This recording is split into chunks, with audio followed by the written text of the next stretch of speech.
you can kind of pick and choose, and the lane matchup doesn't get too adversely affected. But we'll let the teams answer our questions as we are back in the draft for game number 2. And there's LeBlanc, once again banned by Dig. Ashe will follow swiftly, so sticking to a lot of their target bans they had on red side. Yeah, and the Ashe ban is something that is slightly peculiar, right? But just taking away that long-range initiation from the bottom lane, we did see that very low action early game, and Ashe is something that can definitely accelerate that. Well, TSM also switching it up already here. Not going to let Kalista go through again.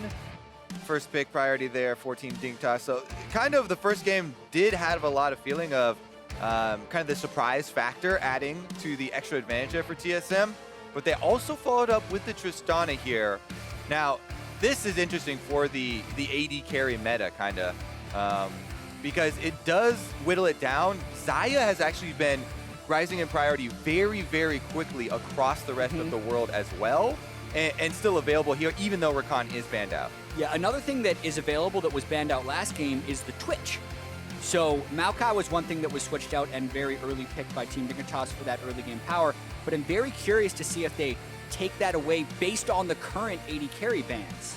And if you guys didn't see the Team Dignitas games versus Cloud9, the Maokai was only for Someday in the top side. He played it over and over. He lost in CS, but he was still a huge part in the team fights and was able to get substantially tanky in those. So we do assume that it will be Someday again, but again, you can flip the switch and swap it to the jungle if you really need to get a better matchup. And I think if you're investing this much in banning out bot laners, you do need to try and take some priority, and Kog'Maw is actually the pick. I thought they might steal the Twitch, but instead they take the Kog. Yeah, there's Rakan, there's Kog'Maw, there's Twitch. There is a whole pool of effective AD carries below what we see banned as far as priority. And this does change the way you play the game a little bit, but it doesn't actually need to change the team compositions. These champions can still be fairly effective with huge tank lines in front of them, rather than the Ardent Sensor supports that we have also seen so much of. And what we're seeing Team Dignitas do is go back to some of their strengths that we've seen. They're not boxing themselves into early game only, to setting a timer for themselves. They have Twitch to carry late, behind that front line you talk about with the Maokai. Just a very solid here kind of reaction from Team Dignitas to get maybe their footing a little bit back in this series. And Twitch Thresh is actually the selections there for them, so completing a bot lane and denying the Thresh from Biofrost. We'll see exactly what he wants to do, and I think if Jat's kind of early predictions on game 1 and this draft are correct, TSM should complete their bottom lane here, and with Braum highlighted and now selected, they will do that. Braum has been one of Biofrost's favorite champions. He has a ton of plays on it. He loves coming in to save the day at the last second there for double, trying to create those highlight plays. You say it's his favorite champion. It's one of TSM's favorite champions for Biofrost. He actually doesn't like being the meat shield, but they always tell him to play it. Agree that it is very effective for them and is very strong at doing Kog'Maw, but pace your time. The skeleton we talked about of duo lane being picked and then a potential jungler is actually with both teams. They have the flex top jungle as well as the duo lane, which means this revolves heavily around counter picks in the mid lane. I think we're going to see a bunch of top lane bans here and maybe even a power pick top lane by TSM with their first pick after. And that's kind of the fun thing. Now in phase 2 of these bans, how good is your read? How good is your preparation to ban the right things and set up this next phase of the draft? When you tell someone about the 10-ban system, this is the kind of nuance you want to see. So it's great to see these two teams go head-to-head, but Renekton, Orianna, plus Galio and Cho'Gath are the 4 bans left, so TSM with a pick. Right, and Cassiopeia is actually left unbanned, which I'm very curious about because that seems like something that gets early picked very often. But so is Syndra, the classic here for Bjergsen. Definitely could apply that solo kill pressure. It is one of Keen's best champions as well, and with how versatile Bjergsen is, they're going to dare Keen to counterpick it now because Cassiopeia, the highest presence mid laner on patch 7.16, unbanned. How many bans against mid lane? Just the Ori and the LeBlanc, so still a large pool to pick from. I think that's what we're going to see, Kobe. There we go. They will be traded. Kind of the 2 premier mid laners left up. And Team Dignitas can round it out with a swap here in the jungle if they really felt like it, but I feel like the Maokai is still going to stay up there, and, Gragas is available, which would theoretically be kind of the go-to pick here for Shrimp, but they might decide to switch it up. I don't see any reason to switch it up because he's such a versatile champion who does so many things well. Yeah. The Nunu is a Shrimp Classic as well. If they're looking to do these big brawly team fights with the Maokai Twitch. Oh boy, this is extremely similar, maybe even identical to one of the compositions they used against Cloud9.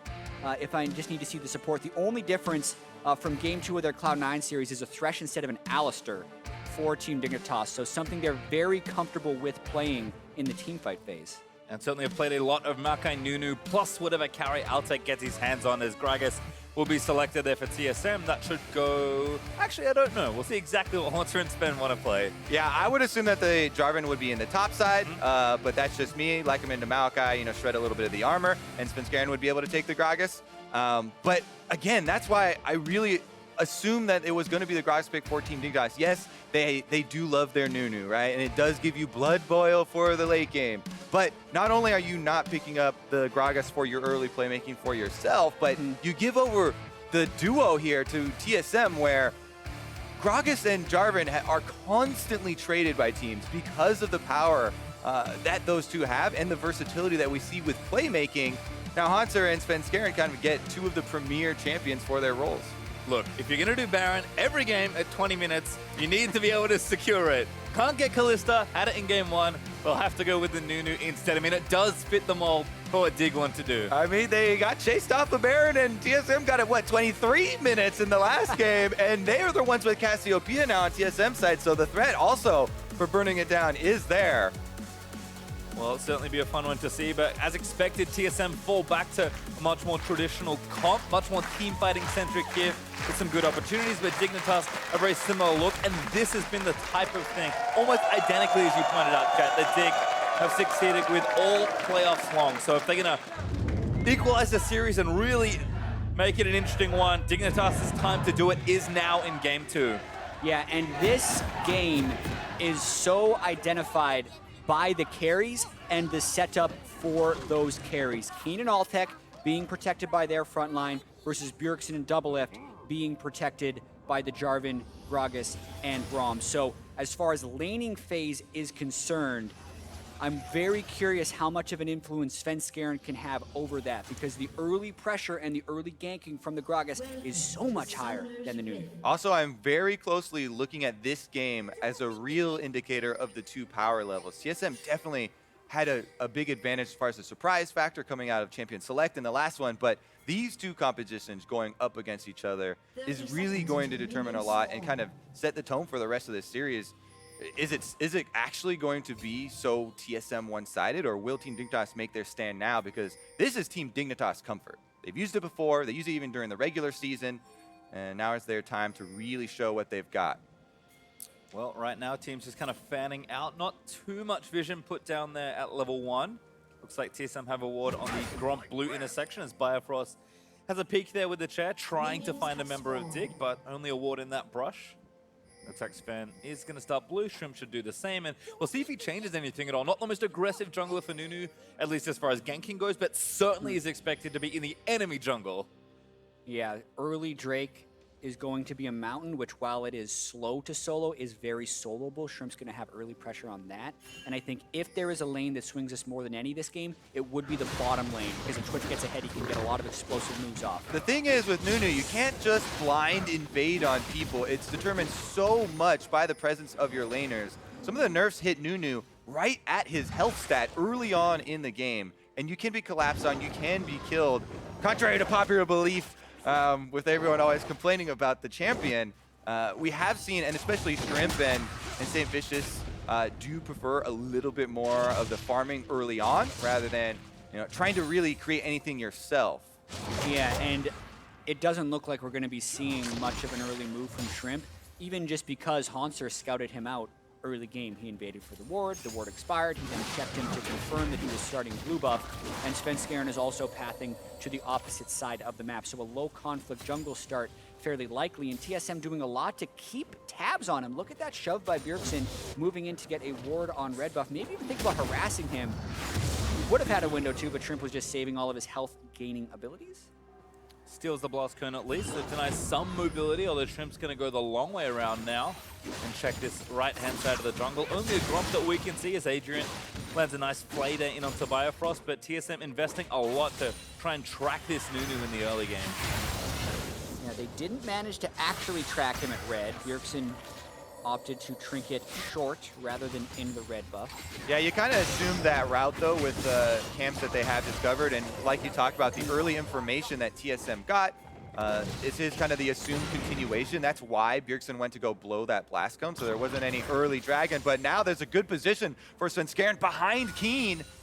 Keen has gone missing. There he is. Yep, oh, gets him in the fog of war, but the stun's actually nice, forcing the flash from Bjergsen. Got the poison on the heel, burnt out as well. Keen gets out of there, but Adrian looks for the flash flame, misses as Sven flashes out. He definitely would have been dead if not for that timely roam there by Adrian and Shrimp, able to get up to the mid lane. Svenskeren now does have double buffs as well, but Shrimp is on the offensive. Huge credit to Adrian for that roam, though, as Keen was, as you say, definitely dead, but Shrimps would have to burn his flash. Blast cone, Flash just gets it! Autos it away. Shrimp is safe, but very low on health. Nice roam down from Haunter as both teams doing a nice job answering each other, but Haunter... Push him off Gromp now. He's going to continue. Flashes in, gets a knockup. He wants to go for the solo kill. The Gromp still hitting Shrimp, and that's first blood, Haunter. Shrimp with the greed. Down flash. Smite consumes early. Haunter just walks over for the blast cone, picks up an easy kill. You immediately have to leave when you see that. Now Haunter is double buff Jarvan in the top side against a Maokai.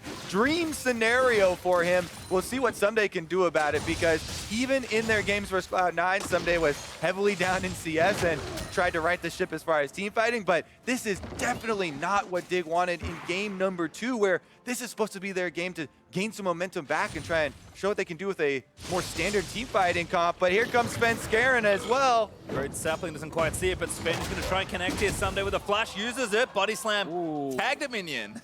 Yeah, but it still gets the flash, so the same effect is there, even if it was a misplay by Svenskeren. And we talk about this being a carry-focused game, but you have to adapt in it. When you get that first blood double buff onto Haunter, you then start playing around him in the early game, because the influence that Jarvan can have at level 6 with a teleport on those carry lanes is huge. And Jarvan goes much more offensive than a Maokai does early, so his ability to one-shot the Twitch or the Cinder is very real. Speaking of carries, though, in the mid lane, so much pressure here. This is both summoners blown by Keen. Even though he did not die, Cassiopeia with a double summoner advantage is incredibly threatening, especially considering you do have playmaking junglers. So Keen now on the Syndra does have to play it very safe. You don't even have like counter kill pressure until you're level 6, so he has to really expect a lot of aggression, and there are no wards around mid lane for him to work off. Haunter with the Tiamat now as he returns to the lane. B is very strong. TSM, though, going to start up a very early Drake. Shrimp is in the area and does spot them. And a lot of this is because of that mid lane pressure that, you know, Bjergsen had, and he was able to roam down after pushing it in. They don't want to let any sort of chance of a Nunu Smite steal, consume Smite combo coming through here, though. And it's just enough threat there with Adrian getting some vision. Keen is forced to play remarkably defensively now, though you can see just how far back he is off this wave. Is Bjergsen able to play up safely with both his summoners up, and even level 6 as well for the ulti. Altek playing up, but as a Lantern there is trying to get the harass down in onto double lift as they push the minions in towards the turret.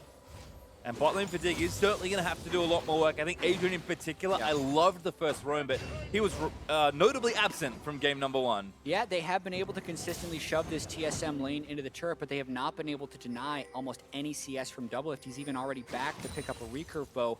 And Dig is actually staying here, hoping for some Doublelift greed. He has no flash. Well, now he has no heal. Yeah, using the heal there, you do get to actually hold on to the gains of health, right? So it's not the worst summoner to blow in that case. Plus, just with the move speed, he's able to get out of any sort of flash play plays. Actually, AJ doesn't even have flash, so that wasn't going to be there. And it's just going to be that little bit of a gain. And man, the tables have turned. That Nunu is getting pushed around the map. Can't control his own blue.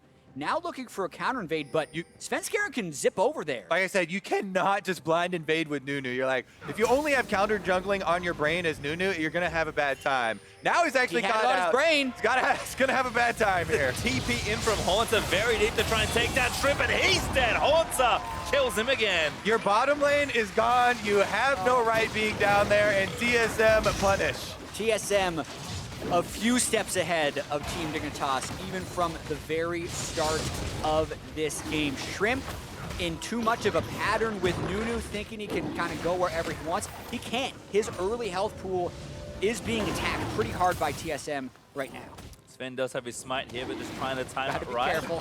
Just save it. There's no need to go for a perfect smite there and let the poison, like, some weird dragon regen or something.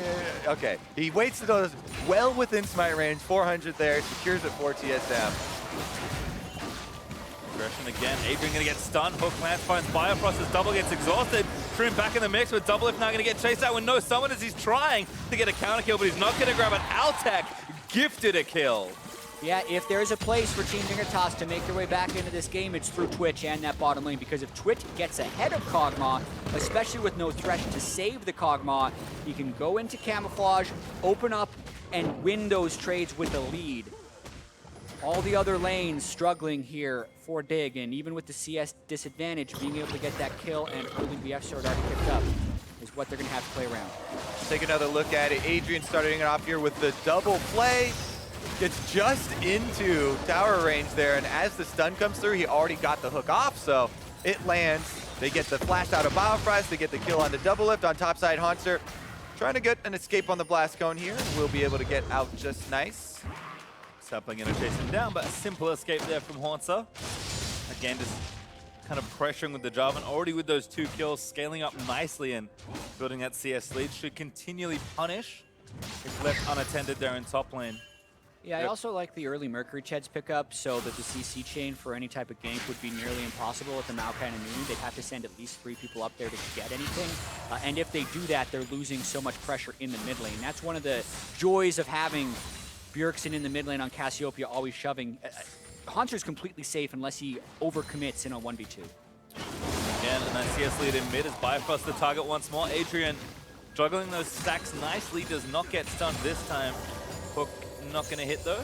Bifrost just ducks behind the minion wave, but the aggression is here for that bot lane. Sure, Altec is behind slightly in CS, but that kill's going to give him, even if not better on gold, as they're going to, again, try and be more mobile around the map. Yeah, Team Dignitas have to rely on team play in this game because the TSM laners are completely outperforming here across the board. So it's going to have to be the synergy for Team Dignitas, the 5-on-5, bring together the Blood Boil. Adrian looking to be the one to start the playoff again. Play around that bot lane, no flash on Bio. Oh, ulti is going to miss. Biofrost not quite there with the angle. Altec lets it rip with the spray and pray, but not enough damage there. Bjergsen and Sven threatening once more. Yeah, and the TSM lane here is playing the lane very conservatively. Doublelift going for the Rage Blade rush on the Kog'Maw, which is one of the less strong laning openers. You're going with a recurve bow, a pickaxe, eventually a blasting wand into a Rage Blade. There's no help during that build like you get with a Blade of the Ruined King build, or even a Wit's End build that allows you to get a little bit of magic resist. So the fact that he's still up in CS in this lane and their turret is so healthy means a one strategy by TSM in this bottom lane, even if they're getting pushed in. Yeah, I would say it's painful to sit on a blasting one, but if you're just building the parts right now, he hasn't really gotten to the painful part of Rage Blade yet. The painful part is waiting for the completion and the blasting one actual part. Altec actually gets... Great scan, flash forward, they get the stun. Bifrost in there as he gets the exhaust down. Trying to start the artillery's enough. TSM turn around, Adrian stunned on the other end, and meanwhile, topside Bjergsen, flash ultis onto Sunday, diving under the turret. Sunday is going to melt. What a play from TSM as Keen. It continues, Space Tree! Not done yet. Bifrost again going to try and run. Interference stun is barely going to miss double lift. Just a bit short as Bio absorbs the ulti, and everyone lives from TSM. That series of events makes you feel like this series in the playoffs is not going to even be as close as we thought it was. TSM completely destroying on both sides of the maps, on offense and on defense there. Bifrost with the unbreakable at the last second even just adds a little bit more insult to the play. It also pays off in first turret for TSM, beating Dignitas in the race. And you're absolutely right, Kobe. That just is a map win for TSM. They get a 2v2 kill, they dodge the mid lane gank, their mid lane gank works, and the gold is also going in all the right places. Watching this play again, the sweep to see Altec sneaking up on him, then Altec shorts on the Lantern and flashes away, so a bit of a misplay. Didn't want to step forward to pick the Lantern up in the first place, but maybe just a great play by TSM's bottom lane to sniff that one out, and then the top lane play. Bjergsen going for his first roam of the game. Cassiopeia, he's going to put some slick moves here on Someday as well to dodge out, just make sure he doesn't get knocked up. Finishes the kill very easily with the extra speed boost from his poison there. And with that, TSM once again set up for a very, very good showing here. It is only 2,000 gold currently though, so no panic yet for Team Dignitas, but they're definitely feeling the pressure. Oh, TP in here deep from Dignitas. So they're going to try and lock down Double Lift knows some, so in trouble. TP answer from Haunter. Biofrost going to try and defend, but it's 2v4 right now. Flash off from Shrimp. He's going to go, but Haunter trying to get some damage on Double. So out for a lot longer, but Altec finally picks him up, but Haunter traps 2 in the cages. Bjergsen has roamed his way around. This looks bad for Dignitas. A double kill for Double and a kill there for Bjerg, making it 3. What you gonna do? You're gonna make a TP play, but you don't actually have a TP advantage, and they still have a lot more gold in their pockets than you. So they do force a fight and get a kill onto a carry, but they give a lot more back because TSM had all the tools to respond, and they did. All right, I assume as well, even though we're going into the replay, a Cassiopeia and a living jungler means that TSM could even get a Drake after this play. Here's the initiation though. Team Dignitas are feeling like they're falling behind, so they want to create a play on the summonerless Kog'Maw. But on display, the Kog'Maw passive, Double Lift, even though he does go down first, he gets to kill people off while he's dead with the double kill there. Nice assist with the Haunter Cataclysm, keeping them in place, and TSM do collapse for the advantage. Credit to the immediate control ward that Biofrost placed when he saw Someday's TP as well, saying, Haunter, help right now. About a second later, he teleported in, but still a pretty quick reaction. There's a cannon creep waiting. Just hit that and then hit the TP button. As Rage Blade is now finished for Double Lift. We saw the Abyssal Mask finish earlier for Bjergsen, and he's working towards his next item. And Haunter as well has been the beneficiary of pretty much all of the plays. Very close to 100% kill participation in this game, and only getting stronger as he ramps up in damage and in tankiness. He's kind of got a cornucopia of items right now, but they will finish very quickly. Yeah, and this is just more of TSM executing on their pre-series plans. The first picks or the power picks they've given over to the opponent, like this first pick with Maokai, they've had good answers to. I mean, Haunter has been the beneficiary of some plays, but he also made a lot of these advantages himself. He's had the lane shoved so he can roam. Then he gets the double buffs, and then he makes it work from there. So a lot of good plays out of Haunter and a good pick into Maokai. Yeah, definitely comes back to the question marks surrounding giving over both Jarvan and Gragas. Those guys are so versatile. Haunter, as he said, he created a lot of it for himself. He went after the jungler. He kept up his jungle invade. It was 2 parts. He blows the flash himself. Then he goes and finds him at the Gromp, finds him with the Scryer's Bloom, and completes the kill. You can't just retreat to your own jungle and be safe when Haunter's on the lookout. And TSM's gold lead is starting to grow even further forward. 4,000 gold up now, and they did take that Drake that you expected. It was a little later than after the replay, but still with a Cloud joining that mountain to make it 2 early objectives there for TSM. And the rummage through the bot side jungle continues. They're going to sweep out whatever they can, and Keen not looking too vulnerable with both his sums up, but certainly feeling like the rest of his team a whole host of pressure. As Sven actually leaps in a little too far. Box up from Adrian, but Ulti going to try and connect. Kane still looking for the ult target, but Bio with a good amount of disengage from the Braum. Yeah, necessary disengage there from TSM. I think even with how far they're ahead, I think a 5 versus 4 would have been the opening for Team Dignitas to get back into this game. And the disengage call there and execution, definitely necessary.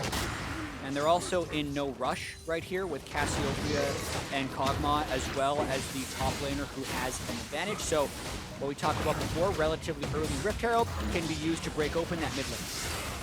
And we'll get it here. Dignitas just backing off to their lanes to go and farm. So Bjergsen actually kills it, but yes, does go over to Sven Skaren. Maybe even Haunter if he's the one that picks up the buff. But we'll find out in just a second. I imagine TSM have plans for that Rift Herald already. Maybe even in the top lane as they are going to get it shoving. Need the wave to join them though, so going to have to wait. Although Sven now going to turn on it.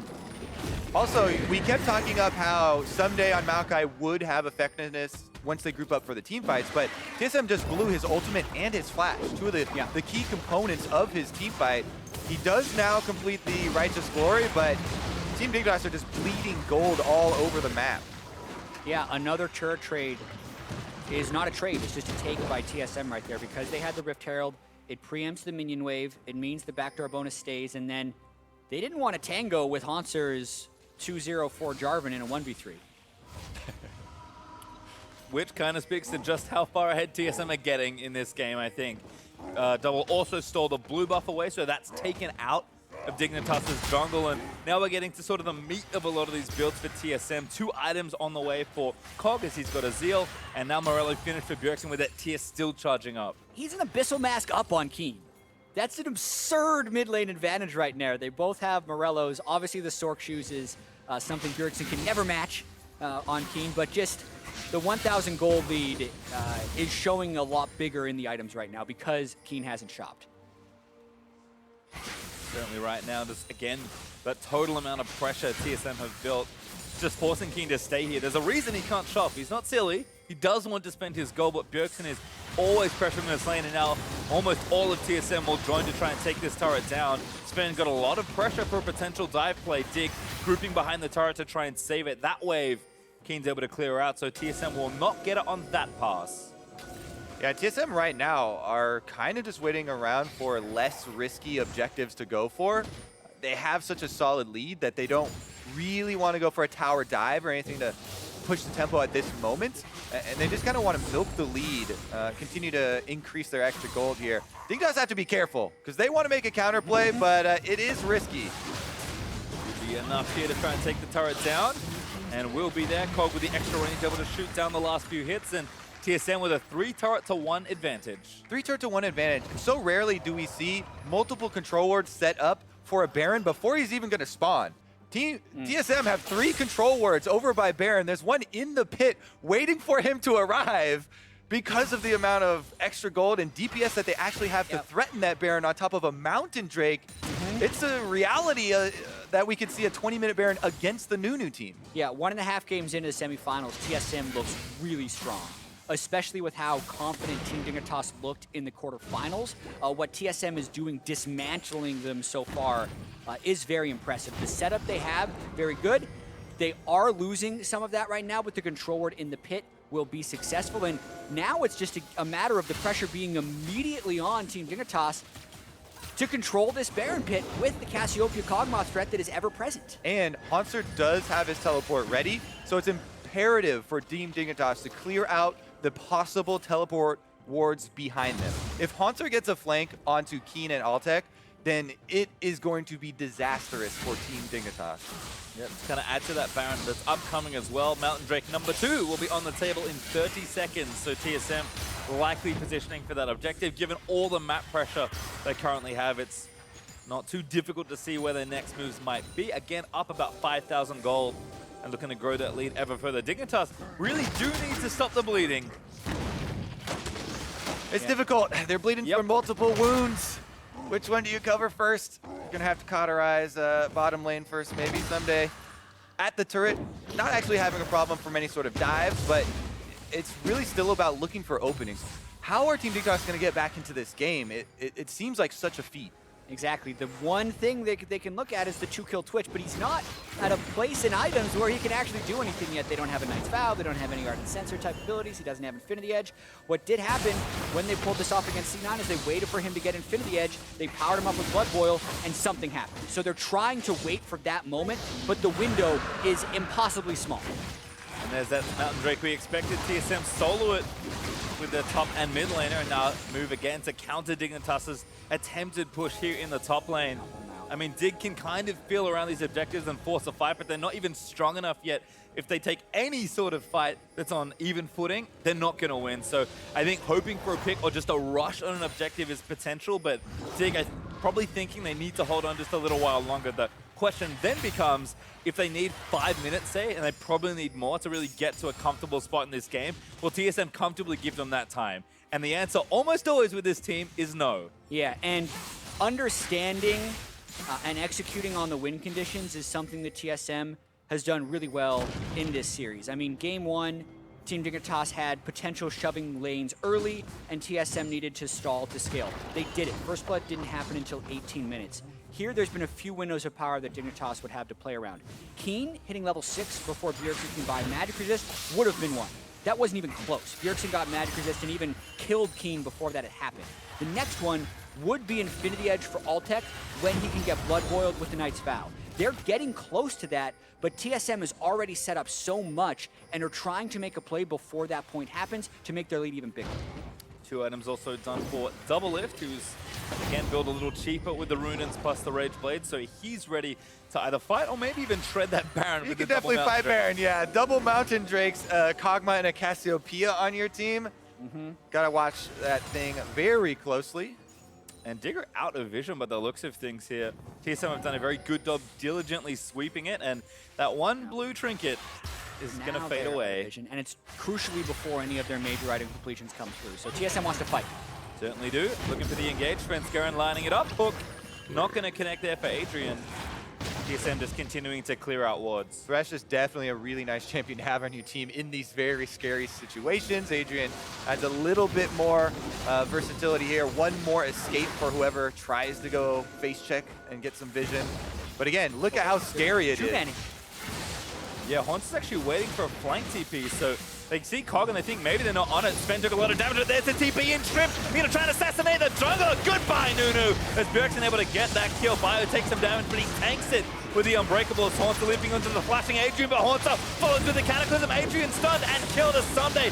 Lets the ulti go. Altec might find a flank here, but it's not enough. Huge double belly slam from Svenskeren. Bjergsen on a rampage takes down everyone, and that's an ace for TSM.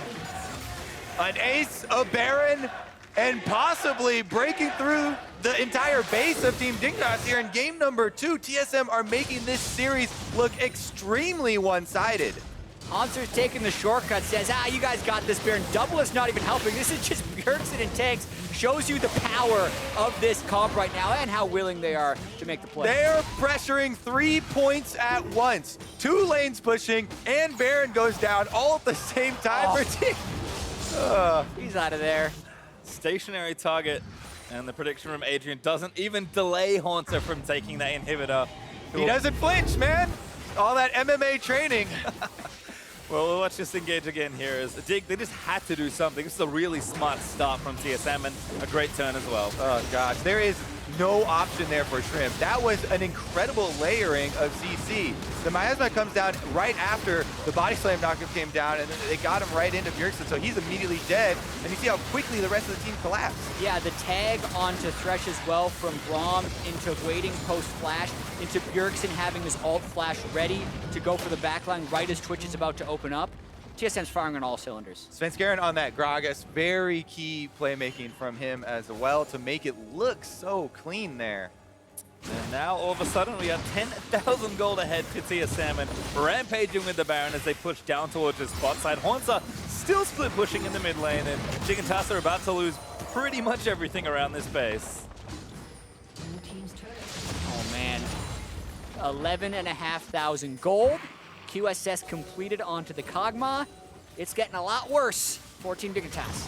Actually, it also made me kind of sad to hear that Biofrost personally doesn't like playing Braum because he has played Braum so well. He plays it so much, too. I know, he's his most played champion for the regular season, and TSM definitely had a success with it. Bop in. Bjergsen needs to be protected, but he gets stunned up enough to die. Haunter diving into the backline as Altec is trying to get the DPS out, but Dig, I think maybe too far behind. His double lift already grabbed the double. Altec, no, still surviving. Haunter does go down on the other end. It might be too far forward for TSM, but Altec, the only one left. Double lift grabbed the triple, and Altec just limps away. Pretty bloody fight right there, but TSM prevails even with Bjergsen getting caught up in the middle of it. 2 inhibs before 27 minutes. Yeah, and Baron buff means it might even beat Nexus. Yep, gonna try to take it down. Altec life stealing and trying to deal with the super creeps, but that might not be enough time. Sven gonna start the next one. 10 seconds left for Keen, 1 second on Shrimp and Adrian. They're back to go, but TSM take both Nexus turrets. Can they get out? Adrian, no flash, needs to find something. This will be one big chase down with a snowball, but Biofrost dashes out and TSM walks away. Oh no, the garbage can is chasing us. Drake kicking in, And Bifrost and the rest of the team able to recall back. Oh, man. So, I almost feel like it's time to start thinking about Game 3 with the 13,000 gold lead and the 2 inhibs down. Finding a way to sneak back into it, because we talked before this game about this being a better judge of how close the series will be, since this is something where Team Dignitas is comfortable, but these last stands are just that, last stands, and then they're probably going to lose after that. Everything gets melted through. Concert is barely ticked down, and they caught Beer. That's all they got, and they cost for 4 players as well as another. Altec was just trying his little heart out right there at the end. He's got so many autos off into this front line of TSM, but not able to make any meaningful headway in the health bars, and they're back at it again. Yep, next hook doesn't find a juicy target, instead just spin. TSM assault the last inhibitor turret in mid lane. No Baron, but they are just willing to tank it up with Concert. He has hit the Stone Plate power spike as well.